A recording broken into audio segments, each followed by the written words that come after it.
하지만 하나님께서는 그리스도를 믿는 모든 사람에게 차별 없이 의를 주신다고 하십니다.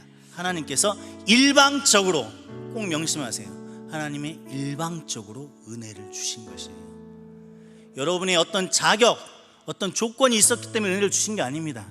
예수님께서 십자가에 달려 돌아가실 때 여러분이 어떻게 태어날 것이고 어떻게 살아갈 것이고 어떻게 죽을 것인가가 예측이 되었기 때문에 은혜를 주신 것이 아니고, 하나님의 절대 주권, 주님의 뜻, 우리가 헤아릴 수 없는 그 뜻에 의해서 그저 주신 것이에요. 그러니까 여러분이 살아가면서 내 모습이 어떠하기 때문에 하나님의 은혜가 거두어질 것이다라는 생각을 하실 필요가 없는 겁니다. 하나님이 무엇을 계산해서 은혜를 주기로 결정하신 것이 아닙니다. 하나님의 은혜란 결국 무엇입니까? 바로 하나님의 사랑입니다. 하나님은 우리가 공의의 하나님이라고 말하기도 하고 사랑의 하나님이라고도 얘기하잖아요. 그렇죠? 공의, 그 의가 지켜진다는 것은 죄를 벌한다는 의미입니다.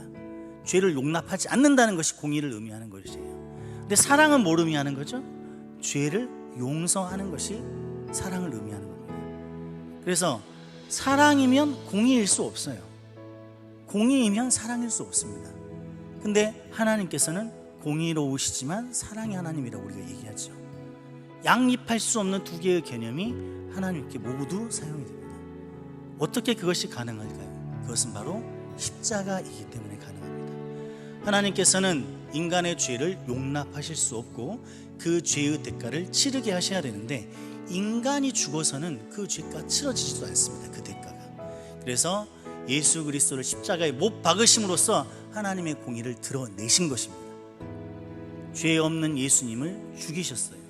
예수님만 그 대가를 치를 수 있는 자격이 되셨기 때문에 예수님을 버리시고 죽이시고 찢기셔서 공의의 하나님을 드러내셨어요. 사랑의 하나님은 어디 계시나요? 바로 예수 그리스도의 순종에 있습니다. 예수 그리스도는 인간에 대한 사랑을 확증하심으로써 자기 자신을 십자가에 못 박으신 것이죠. 그리고 이 두 분, 성부 하나님과 성자 하나님은 삼위일체 한 분 하나님이십니다. 그래서 하나님 한 분 안에 공의와 사랑이 공존하게 되는 것이죠. 이 세상에 공의와 사랑이 공존하는 유일한 곳은 바로 십자가 위에서입니다. 십자가에서 하나님의 의가 사랑이 되었고 예수 그리스도의 사랑이 하나님의 의가 되었습니다. 그리고 하나님과 우리의 막힌 담이 허물어지고 관계가 회복되었습니다. 하나님과 바른 관계를 회복한다는 것은 하나님과 사랑하는 관계를 회복한다는 것입니다. 누구든지라는 말에 예외는 없습니다. 여러분의 죄보다 그리스도의 사랑이 훨씬 크셔요. 예수 그리스도께서 십자가에 죽으실 때 그 머릿속에서 예외로 둔 사람은 없습니다. 십자가의 사랑이 덮지 못할 죄는 없습니다.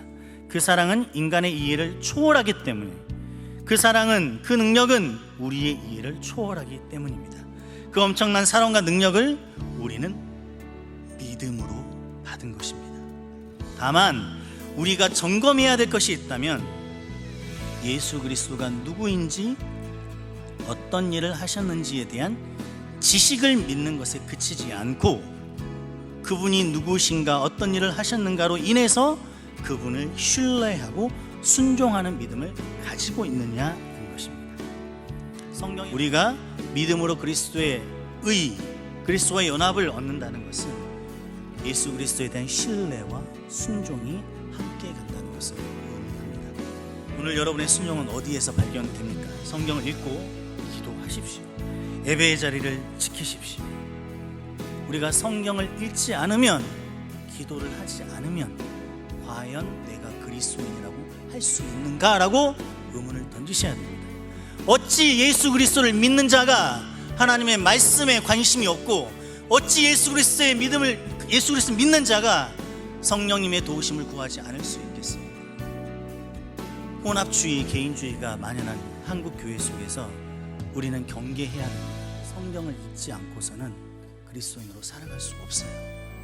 예배를 드리는 것이 그리스도인으로 살아가는 것이 아닙니다. 교회에 와서 찬송가를 부르는 것이 그리스도인을 사랑하는 것이 아니에요.